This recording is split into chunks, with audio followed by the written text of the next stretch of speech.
Hello everyone. It's so awesome to be able to share this idea with you. The question was, why does something bad always seems to happen and to everyone? When you look at life, when you look at people, it doesn't matter who you are, where you're from, it doesn't matter what your circumstances are. Everyone eventually, sooner or later, faces a, a situation that seems to exceed their capacity to deal with the problem. Let me give you a couple of examples here. Suppose you're flying in an airplane and you're flying along, everything is smooth, suddenly the plane starts shaking. When that happens, we say that we're flying in turbulence. Now, one option there would be to increase the altitude and fly above the weather. Nobody would think that we can actually change the airplane or change the weather being the situation around us, or structurally changing who we are at that instant, right? The airplane. What we think is that we should try at least to fly higher above the weather. And in some cases that is possible. And if that is possible and we can do that, the plane will stop shaking. But what happens if we are already flying at the very highest altitude that that particular plane is capable of? Now we no longer have the option of going above the weather. So the analogy here is, suppose a person, I'll give you one example. Suppose a person drives a used car. Perhaps it's an older car because that's the car they can afford.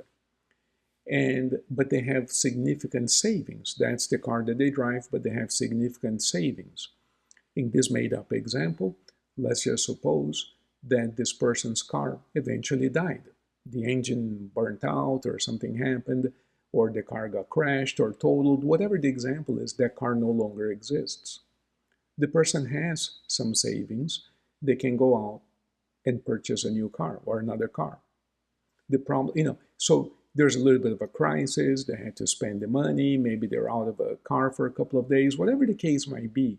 But they had reserve capacity to deal with the problem. They had some savings in this example, and they were able to resolve the transportation problem by employing their reserve capacity, symbolized in this example by their savings. Now, what would happen to the same person if he or she did not have any savings or credit or ability to borrow money or anything like this? If their only car got lost for whatever reason, they would now be out of a transportation option. So what I'm attempting to illustrate here, the analogy with the airplane is, if we have reserve capacity to deal with a stumbling block, a problem that life presents at you. Suppose the person has resources, they're healthy, but they contracted an illness. Well, they have resources, they have access to physicians, hospitals, they have the money, they have the time to recover. They can deal with the illness and most likely they'll be okay. But what happens if that person is already physically very ill, exhausted physically, no more money, no ability, no resources to face this new health challenge? Then their health might deteriorate significantly. The point I'm making to you here is that we all face problems of one type or another on a daily basis. You do, and I do, we all do. All kinds of problems. We face all kinds of difficulties. For the most part, you have the ability to deal with those problems. If you were the airplane, you can fly higher. You deal with the problem. You might have a difficult relationship or whatever the case might be, but you have the inner resources to deal with that problem. And so we deal with it. We navigate. We solve problems. We go around it. We do what we can, and our lives continue. However, all of us eventually, sooner or later, all of us, and you can look around the world, you can see it in the movies, all of us eventually hit some form of crisis. Now, regardless of what the dictionary's definition of the word crisis is, we all find ourselves in a situation eventually that we cannot deal with. In other words, the plane cannot fly any higher. Now it's going to be shaken. We all find ourselves sooner or later in a situation for which we have no resources to solve the problem. Now we have a problem. Now we feel stuck. And this idea of feeling stuck, I hear this every day. This morning I was at the office and this person was telling me, yeah, I feel stuck. This is very, very common. Whenever we feel stuck, it is because we're facing something that exceeds our ability to deal with it. It exceeds our ability to deal with the problem. So you will know if you are in this situation or not, because suppose you have a problem and you know what to do and you begin to do, and you might take some time or maybe some money or this or that or maybe some effort, but you begin to deal with the problem and the problem goes away. Okay, that problem was not beyond your ability to deal with it. But the person who goes into some form of therapist like me that deals with the unknown part of us, right? The hypnotherapist, the person who goes into this kind of process is the person who says to you, I've tried everything, nothing is helping. I've done this, I've done that, I've talked to people, I've done talk therapy. I understand my problem, but the problem is still there. So now the person has tried everything. They have tried to fly higher above the weather, but there's still weather there. They're still shaking. The problem hasn't gone away. This is where I got the inspiration for the title of my latest book, When All Else Fails, called The Hypnotist: Change Beyond Talk Therapy. I presented this book, incidentally, at a major international conference about a month ago. It was really well received. I presented 2 papers, and it was really well received. But the point I'm making is that, when all else fails, what does that mean? The person has already tried everything they know. They've already employed all the resources they have to try to solve a particular problem. And the problem is still there. Now, what we need is access to the part of us that we're not consciously aware of. We call this hypnotherapy. And what you need in those cases is to find a qualified hypnotist who can help you to become aware of the part of you that you are unaware of. I'll tell you, one of the things that I explain, and by the way, this book is not critical, it's not about what do you call it, conspiracy theories, nothing like that. It's an academic book. I have a degree in philosophy, engineering, medicine.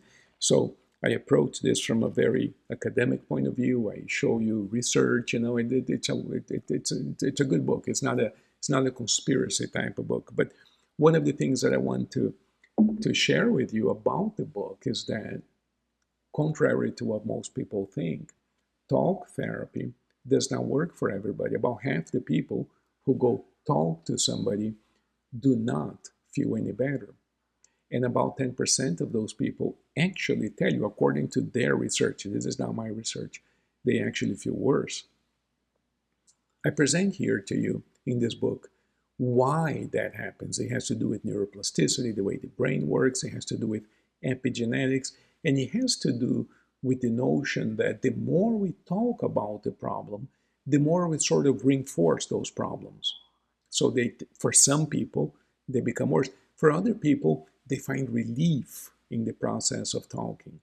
So if you are one of those people and you talk and talk and talk about your problems and you find that your problem goes away, then you are one of those people who, in other words, you did well, you solved the problem. That's not what I'm talking about. I'm talking about the case where they did talk about it, they did take medication perhaps, they did whatever they could do about it, and the problem still hasn't gone away. You see, when all else fails, call the hypnotist. I'm talking about the airplane that cannot fly any higher and is still shaking. I'm talking about the problems in our lives that defy solutions. I'm talking about problems that no matter how hard we try, no matter what resources we employ, no matter what tools we use, they seem to still be there. One of the common things that I hear at the office is people will call me and tell me that they understand their problem. Whenever a person tells me on the phone, they call me up and say, look, I understand why I have this problem, but I still have the problem. Whenever they say this, I immediately ask them, how long have you been in therapy? Because I can always tell, and it never fails, because they're going to therapy to talk about it, and they come away understanding the problem, but still with the same problem. I'll give you an example. A few years ago, this lady called me up who was living with obesity, and she told me, I've been doing therapy for more than 10 years, and I understand why I overeat, but I still overeat.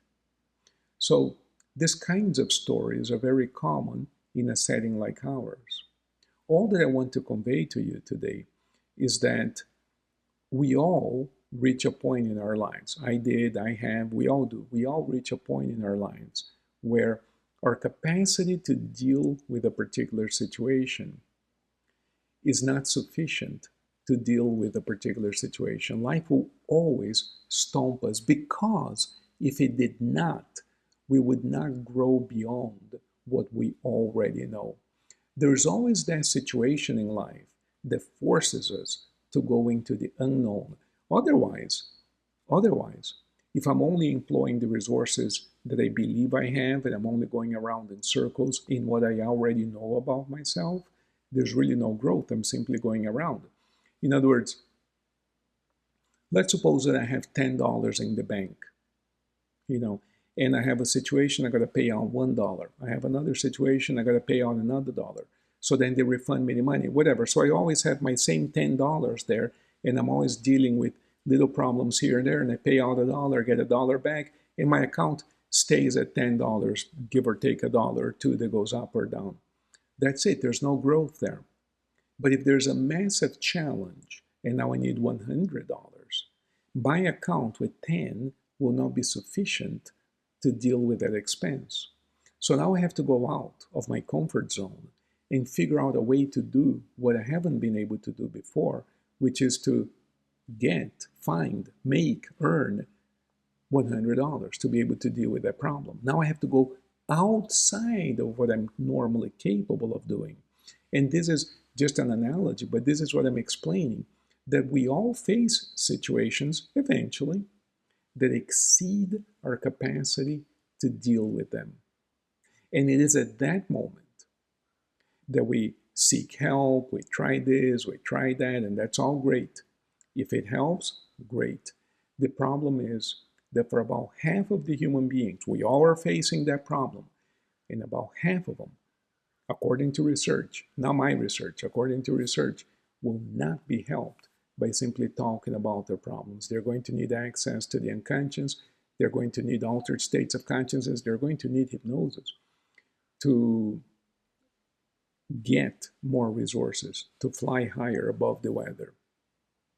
All right, so this is really important. And then people ask me, okay, but what sorts of circumstances? Well, it varies. It varies from person to person, situation to situation, age brackets, right? The sorts of problems that you have if you're a teenager are very different from the sorts of problems you might have as an elderly person, very different kinds of problems. But in all cases, the problem exceeds their capacity to solve the problem. I'll give you some examples. Oftentimes, a person will tell me that something within them broke down. And when you dig into that and I ask questions, we usually talk on the phone before I see them at the office and ask them, okay, but what happened? When were you well and when were you not well? A little bit of timeline therapy there, right? When were you okay? When were you not okay? Okay, in between something happened. What was that? And they'll tell me invariably in these examples something like a major betrayal. Not that a betrayal necessarily happened, but that they felt betrayed. And let me explain to you what I mean by that. Sometimes there's a romantic relationship and there was a betrayal and they broke down. That can happen, right? But in other instances, the reason why I say we feel betrayed is because sometimes the body breaks down. They have a major health diagnosis. So imagine a person who has always been very healthy. They work out, they take their vitamins, they eat healthy. And suddenly they have a major illness. The doctor says they got 6 months to live. They feel betrayed by their own body, by whatever they learned, about whatever they did, their doctors told them to do. They feel betrayed, right? So that feeling of betrayal in those cases can be so intense that something within them breaks down. Notice another person might have a similar diagnosis and they say, okay, I got this diagnosis. But great, I have access to the best hospitals, the best doctors, I have time off work, I have this, I have that. They deal with it, they get okay. So it isn't about what happened, it's about our capacity to deal with what happened. This is why when people talk about how they got into a crisis, that conversation is somewhat, it's not very useful. Because, for instance, if I told you that I'm in a major crisis, there's nothing I can do, I am doomed, my life is over, and you ask me, what happened? And I tell you, well, my cat died. Perhaps to you, and that's not, I'm making this up, right? And I'm not making little, I'm not belittling those of you who may be suffering due to the death of a pet. I'm explaining something here. So if I told you, yeah, I'm doomed, I'm dead, and I can no longer go on with my life because my cat died. I'm giving you as an example, right? Again, with all due respect for people who might be mourning the loss of a pet, I'm simply explaining something. Another person might not care about cats. And they might say, dude, the cat died. What's the big deal? Move on. Get over it. You see, so when you describe, in this example, the breakdown and you explain how you got there, other people will not understand you because to them, that inciting event to that situation is not a big deal. They say, oh man, a lot of people lose cats and they're not broken. What's wrong with you? Quit crying, go back to work. You see, they don't get it. The problem isn't the death of the animal, in this case, the death of the cat. The problem is that something within them broke down. So another analogy that I'll give you, and I'll end here. If a person shows up at the hospital, to the emergency room, and they are bleeding, they're broken up, they're all, banged up, they're not well, let's say, right? They have clearly been very much injured, let's say. The person might not be awake, they might not be conscious, they may not be able to talk. The protocol, the way we're going to deal with that patient is about the same no matter what's going on there. We're going to have to check, is this person, is the airway open? Can they breathe? Is there blood circulation? Are they losing blood? Can we stop the hemorrhage if there's hemorrhage? Do we need surgery? Is there internal hemorrhage? If we cannot keep blood pressure up, you pump fluid into the veins, and if the blood pressure keeps on dropping, maybe there's internal hemorrhage. Let's do some imaging studies right away to see what's going on. In other words, we're going to have to deal with airway, breathing, circulation quickly if we're to save the person. Here's my point in this example. What happened to the patient? Did they fall off a horse? Were they run over by a truck? Were they shot by their neighbor? It doesn't matter at that moment. This might be important later on. The police might ask some questions. Whatever the example is, what I'm saying is, to the emergency room physician at that instant, exactly the details of what happened are somewhat irrelevant. We have to deal with the emergency. So again, these are just examples and they're very generic. All that I'm attempting to illustrate to you is that the particulars of what accounts for the person's breakdown are not all that relevant. And this is why when they go into talk therapy and they begin to talk about what happened, yeah, my boyfriend dumped me, or I have a new diagnosis, or my company fired me, whatever the particulars are, and they talk and talk and talk, and how do you feel about this, and how do you feel about that? The expectation is that somehow, by talking about it, the problem will go away. It doesn't, because that's not the problem. The problem is not that the boyfriend left. The problem is not that the wife cheated. The problem is not that the company folded. The problem is that something within them broke and they no longer have the capacity to deal with that situation. That's the problem. It's like saying that, I don't know, like a screw came loose in the car and now the car doesn't start. Well, how that screw came loose isn't really important. The point is that the screw is not there, the car is not starting. In other words, how it broke down may not be all that relevant. And perhaps you know of someone who's dealing with one of these crises, and this person might be suffering, perhaps a relative of yours, perhaps you, and you're listening to this person and you wish you could be useful. And you're attempting to convince this person that what happened wasn't such a big deal. And this person is saying, well, they might be defending their ideas. Well, to me, it's a big deal. Maybe not to you, but to me. But still, that entire conversation is not very productive because the events that got him there are not as relevant as what broke and how to fix it. I'm telling you, if a person comes into the hospital and they're hemorrhaging, they're bleeding, they're going to die soon if we don't fix the hemorrhage. Whether they got shot, whether they got stabbed, whether they fell off a horse, whether they were in a car accident, a bus accident where the plane crashed, or their neighbor beat them up, whatever, however they got the hemorrhage, if we don't stop the hemorrhage, they're going to perish. You see? So in talk therapy, they will be talking a lot about, yeah, my neighbor beat me up. Yeah, my neighbor beat me up. I wonder why my neighbor beat me up. Meanwhile, they're hemorrhaging. They're losing blood. You see, the problem isn't so much how they came to lose blood. The problem is that they're losing blood. These are some of the best analogies I can come up with. But what I'm explaining is that a person gets stuck in a particular problem because we have been conditioned to believe that we have to talk about what happened in order to solve the problem, when in reality, what happened is not all that important. What is important is that whatever it is that happened exceeded our capacity to deal with that situation, and our job now is to increase capacity. In other words, if my car broke down and now I'm out of transportation, the problem is not how come the car broke down. The problem is how can I get more money to get a new car so that I can have transportation? You see, increase capacity. Increase capacity so that we can deal with the problem and move on.